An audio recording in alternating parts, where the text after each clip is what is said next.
Welcome to our AP Chemistry Fact or Fiction project. I could not get contact of my associate producers, Gino Bacalco and Cole Pratt, so I'm going to be presenting this solo. So the science that we wanted to be questioning today was in Breaking Bad in the first episode. So before I ask what it is, here is the clip.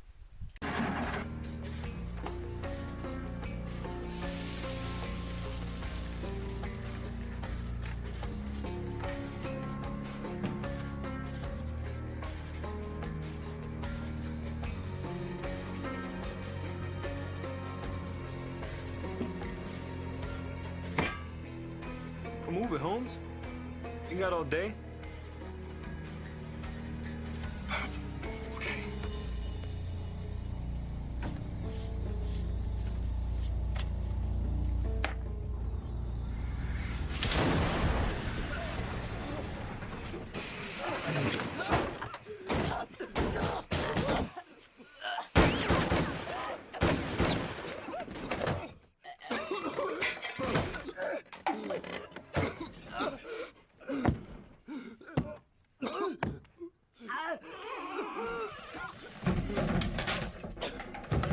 So the obvious scientific application in this clip we would be questioning is, can the amount of phosphorus used create enough phosphine to kill a person? For those of you who don't know, the phosphine, which is pH3, is the gas that's being produced in the reaction as shown, and this is a very, very lethal gas in real life, and is I think it's a common agent in like chemical warfare. But so anyway, the reaction that is claimed to be happening here is phosphorus plus 6H2O creates 4pH3 plus O2. Now, obviously, in the clip, it's showing an exothermic reaction as the pan explodes, but this reaction anyway would not occur because while phosphorus is capable of reacting with water to create phosphine, in real life, it needs the standard reaction requires sodium hydroxide, and it needs to be white phosphorus. So the reason why it needs to be white phosphorus instead of the red phosphorus shown in the clip is that white phosphorus and red phosphorus both share the same formula, but white phosphorus has a different, as shown in these images here, white phosphorus has a different bonding, has weaker bonds, which makes it more reactive. I think, as a matter of fact, if I recall correctly, it's so reactive it combusts in air if it's exposed. So anyway, just based on that, then this is definitely fiction, because he says later on in the clip, which I'm sorry I couldn't find. I couldn't get onto Netflix or anything and find the rest of the episode. But he does say to Jesse that he only used phosphorus and water. So we can already tell, that the science in this episode is in fact fiction. But it would be too easy if it was just that. So we're gonna go a little bit wild here, go a little bit over the top, and we're gonna really examine what if this was the reaction that would happen that is claimed. Would this still, just by itself, produce enough pH3 to kill the two gangsters? So, in order to do that, there's a bit of math we needed to do.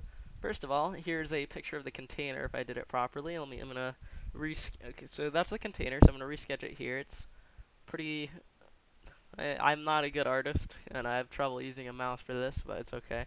So it's filled up about this much with phosphorus. I'll just quickly. Yeah, so it's filled up about that much at the top. It's a closed container. So according to Gino's calculations, the height of the container, which in the clip as shown here, there's a milk jug which he puts next to it.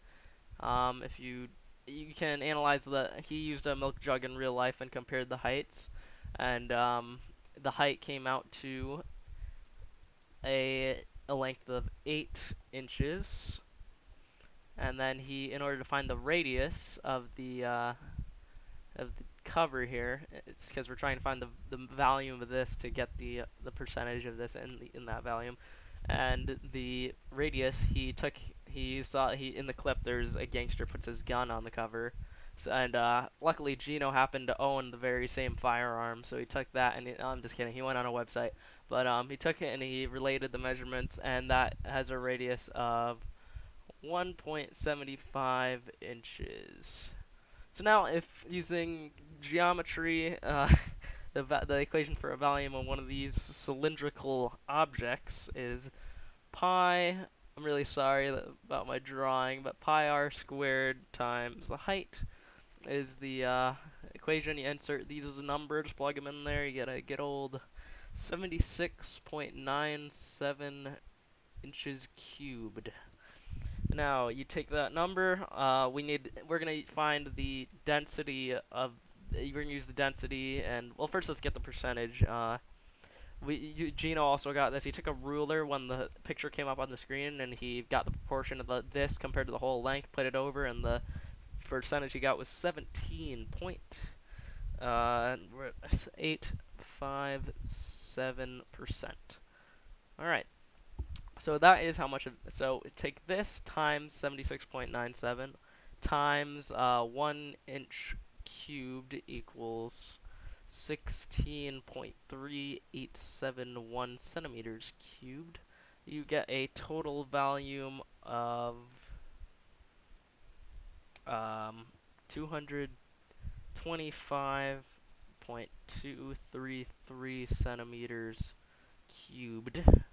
Alright, and then the density of red phosphorus is 2.27 times your total amount of centimeters, and you get a whopping 511.278 grams divided by of P4. The molar mass of P4 is phosphorus times 4, so 123.892, which leaves you with a hefty 4.127 moles of P4, which is a pretty substantial amount.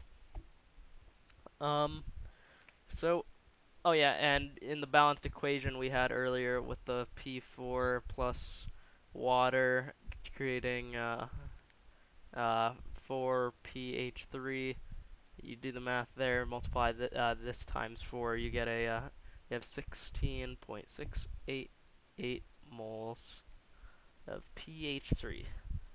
Let me scroll down a little bit. Okay, so we have our moles of pH3. So that's how much is produced by this reaction. It takes a little bit of time, but we're going to see, like, at the end result after the reaction has been proceeded. There's not even enough water. He uses just a skillet, which, considering the reaction takes 6 moles of H2O, this wouldn't even happen to completion. But assuming it did, and assuming the gangsters were there, by the time we're calculating by the time the reaction completed, and if it was white phosphorus, it would be complete pretty quick, pretty fast. So 16.688 moles of phosphine. Then we took the length of an average trailer, which is, according to my calculations, I did this part, it's about the same as his. It's 8.5 feet tall times 8.5 feet wide times 24 feet long equals 1,734 feet cubed. One cubic foot equals 28.3168 liters. Pardon my handwriting, but you do the math there, you get 4,900. Oh, the reason why I'm calculating the amount of liters in this trailer is to see if the ppm throughout the trailer is enough to kill a person. According to the CDC website, phosphine, it only takes 7.2 ppm is a lethal dosage to kill a person within 10 minutes. So if it's above that, then that means this reaction would definitely just kill these guys pretty quickly.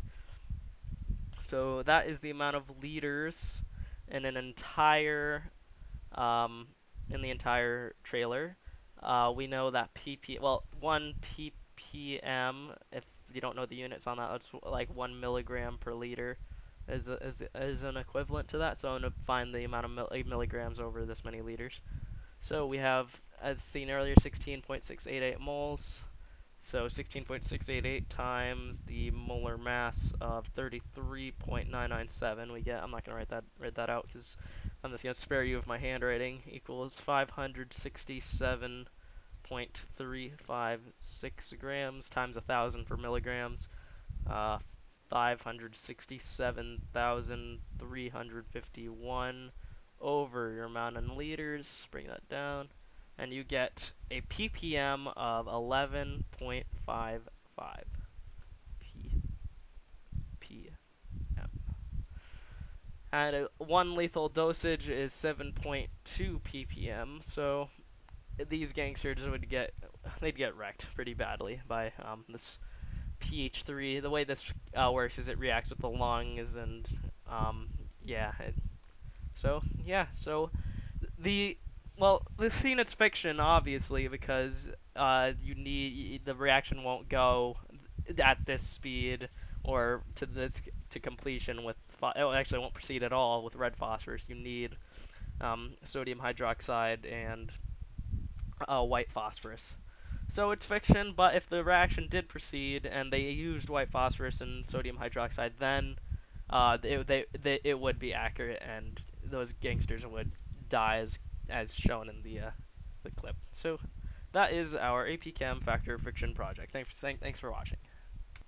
Quick update. Sorry, but even if it was white phosphorus was used, and the sodium hydroxide, even if it was used, if you go back and look at the equation here, only 1 mole of pH3 would be produced, so you'd only have a quarter of the amount of ppm that you have there. So if I remember correctly, sorry, this is kind of jumpy, but you have, oh boy, that's whatever, you have 11.5 something ppm of the pH3. You only would have as the quarter of as much, so yeah, 11.5 divided by 4, bam. You'd only have 2.8875 ppm of pH3, which I think you could survive in, and you'd just get lung damage and you wouldn't die. So really, no matter what, regardless, it's fiction. But if the reaction that they showed with the red if that did actually happen, it would kill. But if this was real life at all, no, it's not realistic, and that is in every possible way fiction. So thank you very much.